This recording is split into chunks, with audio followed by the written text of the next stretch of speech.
MSLI T V, رہنمائی بدلتی دنیا کے لیے۔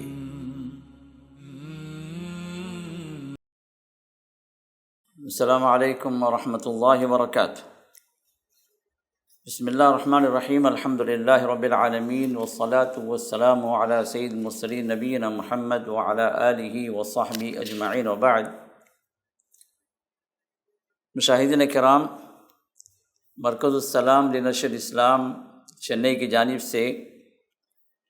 آپ کے سوالات اور ہمارے جوابات کا یہ سلسلہ پچھلے 1 سال سے زیادہ عرصے سے چل رہا ہے الحمدللہ، اور اللہ تعالیٰ نے اس سلسلے کے ذریعے سے کئیوں کو علمی فائدہ پہنچایا ہے، اور کئی وہ مسائل جو لوگ نہیں جانتے تھے ان کے سامنے کتاب و سنت کی روشنی میں بیان کیا گیا، اور اس سے انہوں نے استفادہ کیا ہے۔ اللہ تعالیٰ ہم سب کو عمل کی توفیق عطا فرمائے، اور مزید علم حاصل کرنے کی اللہ ہم سب کو سعادت نصیب فرمائے، آمین یا رب العالمین۔ تو آج اس سلسلے کی جو نشست ہے، نشست نمبر 74 یعنی 74، جس میں کچھ سوالات ہیں جن کے جوابات اللہ کی توفیق سے ہم دیں گے۔ تو پہلا سوال یہ ہے کہ السلام علیکم ورحمۃ اللہ وبرکاتہ۔ الحمدللہ ہم لوگ لندن میں رہتے ہیں، اور ہمارا ایک گھر انڈیا میں بھی ہے، وہاں پر کوئی بھی نہیں رہتا۔ 2 سال میں ایک بار ہم لوگ وہاں 15 دن کے لیے جاتے ہیں۔ جو ایک اپارٹمنٹ ہے اس کا مینٹیننس پر منتھ 15,000 کے لگ بھگ آتا ہے، تو کیا ہم لوگ انٹرسٹ کا پیسہ مینٹیننس کو دے سکتے ہیں کیا؟ جواب یہ ہے کہ انٹرسٹ کا پیسہ، زکوٰۃ کا پیسہ، یہ اس طرح کے جو سوالات لوگ کرتے ہیں کہ خود کے لیے استعمال کے لیے، مجھے ان کی عقل پہ بڑی حیرت ہوتی ہے۔ یہ کس طرح کے مسلمان ہیں اور کس طرح کا سوال کرتے ہیں۔ نہ زکوٰۃ انسان کے اپنے خود کے لیے یا خود جن پر خرچ کرنا اس پر لازم ہے، جیسے والدین ہیں، بیوی ہے، بچے ہیں، ڈپینڈنٹس ہیں، ان پر استعمال نہیں کی جا سکتی۔ جو خود اپنا ہی مال کا زکوٰۃ ہے، جب وہ خود استعمال نہیں کیا جا سکتا تو پھر انٹرسٹ کا پیسہ کیسے استعمال ہو سکتا ہے؟ جبکہ انٹرسٹ تو یہ لعنتی کام ہے۔ انٹرسٹ کا مسئلہ ہی یہی ہے کہ بندہ جو انٹرسٹ میں پھنسا ہوا ہے، یا کہ انٹرسٹ اس کے پیسوں پہ آ رہا ہے، جو در حقیقت یہ ایسی نجاست ہے جو اس سے اپنے آپ کو چھٹکارا دلانا ہے پہلی فرصت میں۔ کیونکہ علماء کا فتویٰ یہی ہے کہ سب سے پہلے جو سودی بینکوں کے اندر اپنا پیسے نہ رکھوائے جائیں، کیونکہ اس میں انٹرسٹ آتا ہے، اور انٹرسٹ کے کاروبار ان بینکوں میں ہوتے ہیں، تو لہذا اپنا پیسہ اس میں نہ رکھا جائے، اپنا اکاؤنٹ نہ کھلوایا جائے، یہی اصل ہے۔ اور چونکہ مجبوری ہے کہ بندہ جو ہے ویسے بینکوں کو نہیں پاتا جہاں پر انٹرسٹ نہیں ہے، غیر سودی بینک بہت ہی کم ہے، اگر ہیں بھی تو نہ کے برابر ہیں، تو اب اس سلسلے میں بندہ مجبور ہے کہ یہ انٹرسٹ بیس بینکس میں اپنا پیسہ رکھوائے۔ تو اب ایسی صورت میں بھی جو ہے حتی الامکان کوشش یہ کرے کہ وہ سیونگ اکاؤنٹس کے بجائے کرنٹ اکاؤنٹ کھلوائے، تاکہ اس میں انٹرسٹ جمع نہ ہو۔ اور اگر انٹرسٹ جمع ہو جائے تو ہر 3 منتھس پہ یا 6 منتھس پہ جو انٹرسٹ جو ہے اس کے اکاؤنٹ میں، سیونگ اکاؤنٹ میں جو داخل کیا جاتا ہے بینک کی جانب سے، تو پہلی فرصت میں اپنے اکاؤنٹ سے اس کو نکلوانا ہے اور کسی نہ کسی محتاج غریب تک پہنچانا،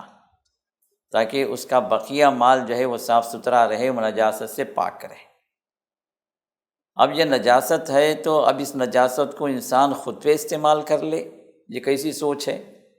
یہ کیسا انسان گوارا کر سکتا ہے کہ بھئی یہ نجاست ہے، یہ خباثت ہے، یہ سود کا پیسہ جو اس کے اکاؤنٹ میں آیا ہوا ہے، اس کو پہلی فرصت میں اپنے اکاؤنٹ سے ہٹانا ہے اس کے بجائے یہاں سوال یہ کیا جا رہا ہے کہ وہ پیسہ خود پہ استعمال کر لیں، خود کے گھر کے مینٹیننس پہ استعمال کر لیں۔ اور بعض لوگ یہ سوال کرتے ہیں بھائی ہم گورنمنٹ کو جو دے دیتے ہیں، بھائی کیسے دے دیتے ہیں؟ بھائی کیسے بھی دیں گے؟ نہیں، وہ کرنٹ بل زیادہ آ رہا ہے تو ہم کرنٹ بل پے کر دیں گے، یہ گورنمنٹ ٹیکس لے رہی ہے ہم سے تو جو ہے ٹیکس میں پے کر دیں گے۔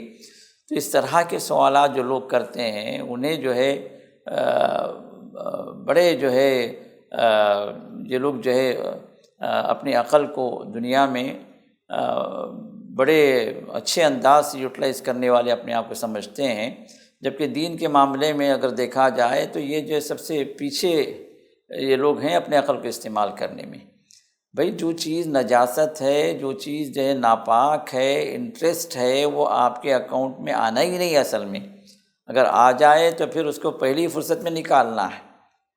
آپ کے لیے اس میں سے ایک پیسہ بھی حرام ہے، ایک روپیہ بھی جائز نہیں ہے کہ آپ اس میں سے اٹھا کے اپنے لیے خرچ کریں، کیونکہ وہ آپ کی نجاست ہے، آپ کے مال کی نجاست ہے وہ۔ تو اس کو جو ہے پہلی فرصت میں کسی اور کے لیے جو ہے آپ جو محتاج ہے وہاں پر خرچ کر دیں، تاکہ آپ کی گل و خلاصی ہو اس نجاست سے، اپنے آپ کو آپ کی پاکی ہو جائے،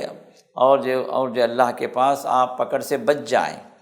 اور اس پیسے کو اٹھا کے آپ مینٹیننس میں دے دیے، آپ کرنٹ بل میں دے دیے، آپ ٹیکس میں دے دیے، تو یہ فائدہ کہاں پہنچا، کس کو پہنچا؟ آپ کو خود پہنچا ہے نا، کیونکہ آپ کو اپنے پیسوں سے ٹیکس بھرنا ہے، اپنے پیسوں سے آپ مینٹیننس آپ کو کرنا ہے، اپنے پیسوں سے جو ہے آپ جو ہے حکومت کی کوئی بل جو بھرنا ہے۔ اب وہ پیسے آپ کے اس میں لگنا ہے، کیونکہ اس کو بینیفٹ آپ کو جو ہے اس کا مل رہا ہے۔ اب وہاں پر جو ہے آپ کے انٹرسٹ کے پیسے آپ استعمال کر رہے ہیں، تو یہ انٹرسٹ گیا کہاں؟ کون بینیفیشری ہے اس کا؟ وہ خود آپ ہیں۔ تو آپ کا پیسہ انٹرسٹ کا پھر آپ کو ہی واپس آیا، تو اس سے بڑھ کر اور لعنتی کام کیا ہوگا؟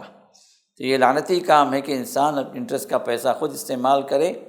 تو اپنے آپ کو بچائیے، اللہ کے لعنت سے دور رکھیے، ورنہ پھر آپ کا پورا مال ہلاک و برباد ہوگا، پورا مال جو اللہ وہ نحوست کے دائرے میں آئے گا، اور اللہ کی لعنتیں جو اترے گی تو پورے مال پہ اترے گی۔ تو لہٰذا اپنے آپ کو بچائیے اس طرح کی چیزوں سے، اس طرح کے لوپ ہول سے، اور اس طرح کے جو ہے مال کو بچانے کے جو چکر لوگ چلائے ہوئے ہیں، ان تمام چیزوں سے اپنے آپ کو بچائیے۔ اور ایک مسلمان جب سود کے معاملے میں پھنستا ہے تو وہ اس بات کو یاد رکھے کہ وہ اللہ اس کے رسول کے ساتھ وہ جنگ کا اعلان اس نے کیا ہوا، اللہ اس کے رسول نے اس کے ساتھ جنگ کا اعلان کیا ہے۔ جیسے سورۃ البقرہ میں اللہ نے ارشاد فرمایا، یا ایھا الذین آمنوا اتقوا اللہ وذروا ما بقی من الربا ان کنتم مؤمنین، اے لوگ جو ایمان لائے ہو اللہ سے ڈرو، اور جو کچھ بھی سود ہے اس کو چھوڑ دو،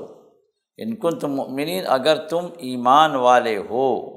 اگر تم ایمان والے، تھوڑی سی بھی ایمان کی رمق تمہارے دلوں کے اندر باقی ہے، تمہاری زندگیوں کے اندر ایمان اگر ہے،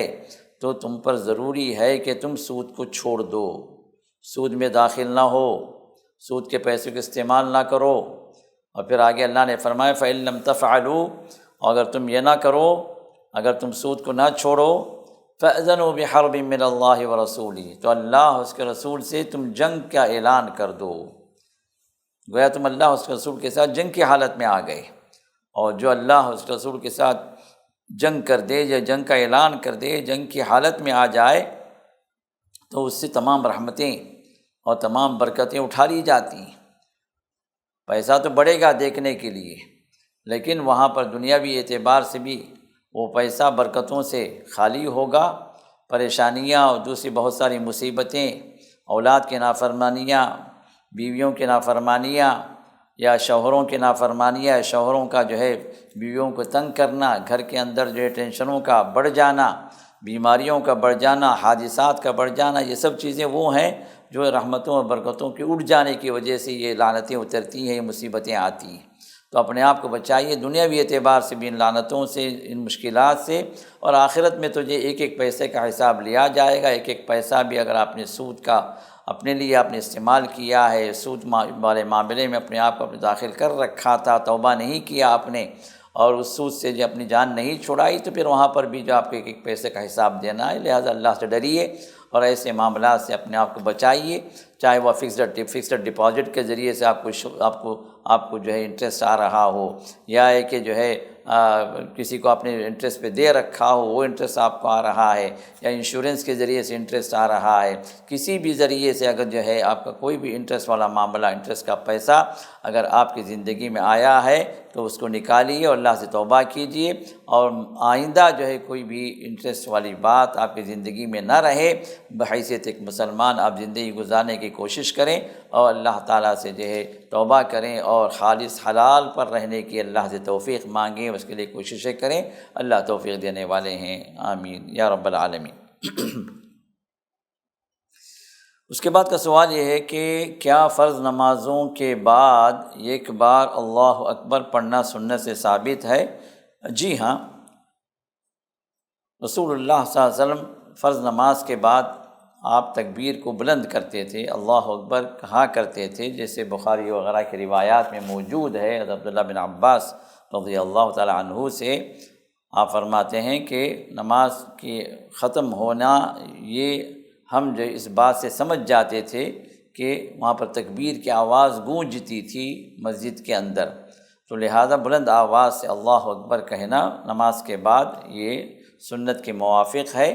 اور کوئی آہستگی سے بھی کہہ لے تو کوئی حرج نہیں ہے، لیکن جو ہے نماز کے بعد ذکر کی کچھ کلمات انسان بلند آواز سے انفرادی طور پر کہے، یعنی کہ اجتماعی طور پر لوگ جو ذکر شروع کر دیتے ہیں وہ مراد نہیں ہے،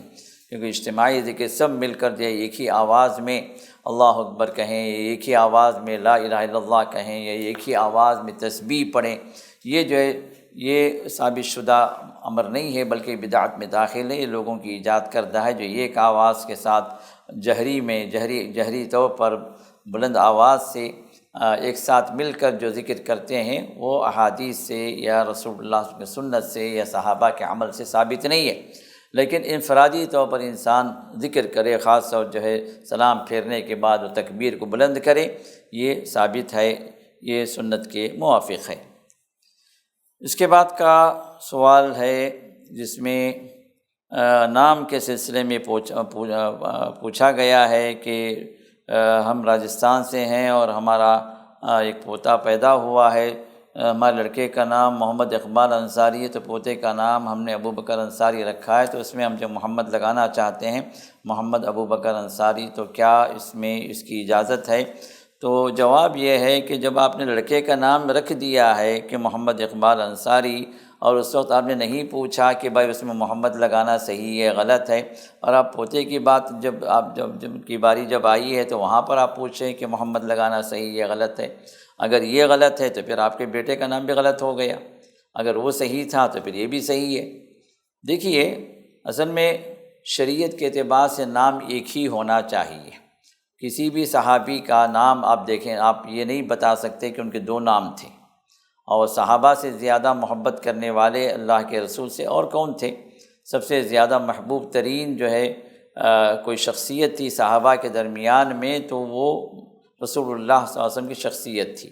لیکن کیا کسی صحابی کے اپنے عمل میں کہ انہوں نے اپنے بچوں کا یا پوتوں کا یا نواسوں کا نام رسول اللہ صلی اللہ علیہ وسلم کے نام پر رکھا، کہ اپنا نام اگر زبیر ہے کسی لڑکے کا تو انہوں نے محمد زبیر رکھا ہو، نام اگر جو ہے طلحہ ہے تو انہوں نے نام تو محمد طلحہ رکھا ہو، ایسا کوئی ثبوت ہے کسی حدیث سے، کسی صحابی کے عمل سے؟ جبکہ یہ وہ ہستیاں تھیں جو رسول اللہ صلی اللہ علیہ وسلم سے بے انتہا محبت کرتی تھیں، اور جو ہے ہر چیز کو رسول اللہ صلی اللہ علیہ وسلم کے لیے قربان کرنے کے لیے تیار ہو جایا کرتے تھے یہ لوگ، آپ کی ایک انگلی کے اشارے پر اپنی جان تک کو قربان کرنے کے لیے یہ لوگ حاضر رہتے تھے۔ تو ایسے صحابہ، کیا ہمیں اس بات کا کوئی ثبوت ملتا ہے کہ ان کی زندگیوں میں انہوں نے اپنے بچوں کا نام محمد سے شروع کیا ہو، جس طرح ہمارے انڈیا پاکستان وغیرہ میں اس طرح کا ایک رواج بن گیا ہے کہ ہم اپنے بچوں کا نام جو بھی رکھیں محمد سے ہم شروع کریں، کہ پہلا نام جو محمد رکھیں، پھر اس کے بعد دوسرا اصل نام رکھیں، جبکہ محمد صرف جو ہے یہ رکھ دیا جاتا ہے یا لکھا دیا جاتا ہے، جبکہ بلایا کوئی اور نام جاتا ہے، جیسے اگر محمد زبیر اگر ہے تو محمد نہیں بلایا جاتا، وہ صرف زبیر پکارا جاتا ہے، اگر طلحہ رکھ دیے محمد طلحہ تو صرف طلحہ بلایا جاتا ہے، محمد کا کوئی جہاں پر ذکر ہی نہیں ہوتا۔ تو اب یہ جو نام جو لکھا جاتا ہے، جب پوچھا جاتا ہے بھئی یہ نام اس طرح کیوں رکھتے ہیں، تو کہتے ہیں کہ برکت کے لیے رکھتے ہیں۔ برکت صرف نام رکھنا کافی نہیں ہے، برکت کے لیے عمل کرنا ہے، برکت کے لیے رسول اللہ صلی اللہ علیہ وسلم کو فالو کرنا ہے، زندگی میں برکتیں نازل ہوں، اللہ کی رحمتوں کے آپ مستحق بنیں، تو اللہ نے فرمایا کہ وَأَطِیعُوا اللَّهَ وَرَسُولَهُ لَعَلَّکُمْ تُرْحَمُونَ، اللہ کی اطاعت کرو، رسول اللہ صلی اللہ علیہ وسلم کی فرما برداری کرو تاکہ تم پر رحم کیا جائے۔ تو اگر رحمت کا نزول چاہیے تو ہمیں اپنے عمل میں رسول اللہ صلی اللہ علیہ وسلم کے کاموں کو اور آپ کے طور طریقے کو لانا ہے، صرف نام رکھ دینے سے کوئی فائدہ نہیں ہے۔ اور ناموں کا طریقہ شریعت کے اندر یہ رکھا گیا ہے کہ نام کو سنگلائز کیا جائے، ایک نام رکھا جائے تاکہ بچہ بھی کنفیوز نہ ہو اپنے نام کے بارے میں، اور لوگ بھی اسی نام سے اس کو پکاریں، اور قیامت کے دن بھی جو اسی نام سے پکارا جائے گا۔ اب یہاں پر دو نام، تین نام رکھ دیے جاتے ہیں۔ ایک تو محمد والا نام جو برکت کے رکھ دیا جاتا ہے، دوسرا جو ایک نام جو آفیشیل ایک نام ہوتا ہے، پکارا ایک نام پکارتے ہیں دوسرے نام سے۔ تو اب یہ جو ہے ایک بچے کے جو دو تین نام ہو جاتے ہیں تو بچہ خود بھی پریشان ہوتا ہے، کنفیوز ہوتا ہے بھی اس کا اصل نام ہے کیا، اور پھر جو ہے ڈاکومنٹس کے اندر بھی مسائل آتے ہیں۔ تو یہ شرعاً بھی جو ہے اس طرح کا جو رواج ہمارے ملکوں کے اندر ہے یہ صحیح نہیں ہے۔ تو نام ایک رکھیں اور اسی نام کو جو ہے بچہ بھی جو ہے جانے، اور لوگوں کے درمیان میں بھی یہی نام مشہور کریں، اور اس کے ڈاکومنٹس میں بھی وہی نام رکھیں۔ یہ دو نام، تین نام رکھنے کے جو چکر ہیں ان سے اپنے آپ کو دور کرنا چاہیے۔ ہاں، اگر آپ رسول اللہ صلی اللہ علیہ وسلم کا نام رکھنا چاہتے ہیں محمد، تو رکھیے، وہی ایک نام رکھ دیجیے، لیکن محمد بھی آپ رکھنا ہے، پھر جو ہے ابو بکر بھی رکھنا ہے، پھر عمر بھی رکھنا ہے، پھر جو ہے فاروقی بھی رکھنا ہے۔ اب یہ چیزیں کیا ہیں، یہ کس اعتبار سے جو ہے آپ جو ہے خود بھی کنفیوز ہو رہے ہیں اور بچے کو بھی کنفیوز کرا رہے ہیں، اور وہ بچہ بھی سمجھ نہیں پاتا کہ اس کا اصل نام کون سا ہے۔ اور شریعت کے اعتبار سے بھی اس طرح کے دو چار نام رکھنے کی کوئی اجازت نہیں ہے، تو لہٰذا بچے کا ایک ہی نام رکھیں، اور رسول اللہ صلی اللہ علیہ وسلم کا کوئی نام آپ بچے کو دینا چاہتے ہیں ضرور دیجیے، لیکن جو ہے دو نام، تین نام جو ہے نہ رکھیے، کیونکہ اس طرح یہ ہمارا کلچر بن گیا ہے انڈیا پاکستان کے اندر۔ لیکن شریعت کے اعتبار سے اور صحابہ کے اپنے عمل کے اعتبار سے اس طرح دو نام، تین نام نہیں رکھے جاتے تھے، اور نہ ان کے جو اپنے بعد کے جو زمانے گزرے ہیں، جو خیر القرون قرنی ثم الذین یلونہم ثم الذین یلونہم، جو محمد رسول اللہ صلی اللہ علیہ وسلم نے فرمایا کہ میں سب سے بہتر زمانہ میرا زمانہ ہے، پھر اس کے بعد ان کا زمانہ جو اس بعد آئیں گے، اس کے بعد ان کا زمانہ جو ان کے بعد آئیں گے، جو صحابہ کا زمانہ، تابعین کا زمانہ، طب تابعین کا زمانہ، ان زمانوں کے اندر بھی، بلکہ آج بھی اگر دیکھا جائے تو عرب کلچر کے اندر دو نام نہیں ہوتے، بلکہ اگر جو ہے جس طرح یہاں پر جو ہے ذکر کیا گیا کہ محمد، اقبال، ابو بکر، انصاری، تو اس طرح جب انصاری تو جو ہے بہرحال قبیلہ ہے، خاندان ہے، اس کی نسبت ٹھیک ہے، لیکن اب یہ دو نام جو ہے محمد، ابو بکر، فاروق،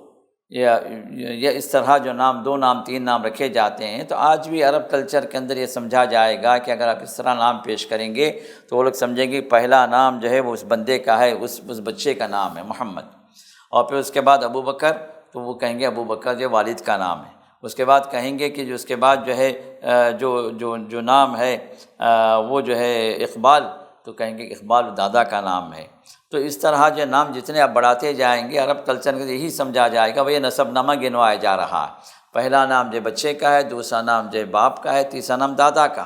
یہی کلچر آج بھی موجود ہے، یہی جو ہے اصل شریعت بھی ہے، اسلامی جو طرز زندگی ہمیں جو بتائی گئی ہے، تو اس میں بھی یہی بات ہے کہ جو نام اسی طرح رکھے جائیں کہ ایک نام ہوگا جو بچے کا ہوگا، اس کے بعد دوسرا نام ہوگا جو اس کے والد کا ہوگا، تیسرا نام وہ ہوگا جو اس کے دادا کا ہوگا، اور آخر میں جو ہے وہ ہوگا جو قبیلہ یا خاندان کی طرف نسبت ہوگی۔ تو یہی صحیح طریقہ ہے۔ تو اسی اعتبار سے ہم بھی یہی کہیں گے کہ یہاں دو نام، تین نام رکھنے کے بجائے آپ ایک ہی نام بچے کو دیں، اور اس نام کے بعد جو نام لگے گا وہ والد کا نام لگے گا، اور والد کے نام کے بعد جو نام جو ذکر کریں گے وہ دادا کا نام ہوگا۔ تو یہی جو ہے ترتیب رسول اللہ صلی اللہ علیہ وسلم کے زمانے میں بھی رہی، اور اس کے بعد کے صحابہ کے اور اس کے بعد کے تابعین وغیرہ کے زمانے میں، اور یہی جو ہے سلسلہ آج بھی چل رہا ہے عربوں کے درمیان میں۔ تو وہی سلسلہ ہم کو بھی فالو کرنا ہے تاکہ ہم جو ہے صحیح نہج پر، صحیح طرز عمل پر ہم آ جائیں، اور ناموں کے اعتبار سے کنفیوژن جو چل رہے ہیں اس سے بھی ہم اپنے آپ کو بچا لیں۔ اللہ تعالیٰ ہم سب کو توفیق عطا فرمائے، آمین یا رب العالمین۔ سبحانک اللہم بحمدک، نشہد ان لا الہ الا انت، نستغفرک ونتوب الیک۔ السلام علیکم ورحمۃ اللہ وبرکاتہ۔ کہ یہ جو مرکز السلام ہے جس میں آپ مسجد السلام میں جمع ہیں، اس کے کئی ایکٹیویٹیز ہیں، کوئی بھی مستقل کوئی نہ عمارت ہے، نہ کچھ کرایہ آتا ہے، نہ کوئی جائیداد وقف ہے، جو بھی چل رہا ہے اللہ کے فضل کے بعد آپ لوگوں کا کنٹریبیوشن ہے۔ اسی سے اللہ چلا رہے ہیں۔ تو لہٰذا ہمارے پاس کئی ایکٹیویٹیز ہیں، یہ مسجد السلام کے اخراجات ہیں، اسی طرح مرکز السلام کے تحت بہت سارے پروگرامز ہوتے ہیں، اس کے اخراجات ہیں۔ اسی طرح ہمارے پاس مدرسہ السلام ہے جہاں پر حفظ قرآن کی تکمیل ہے، حفظ قرآن کی تعلیم ہے، اور حفظ قرآن کے ساتھ ساتھ اکیڈمک کا بھی ہے، جس کے اندر جو شعبہ ہے وہ ہے کہ 24/7 یہاں پر بچے پڑھتے ہیں، جن کی کفالت جو ہے 8,000 ہے منتھلی۔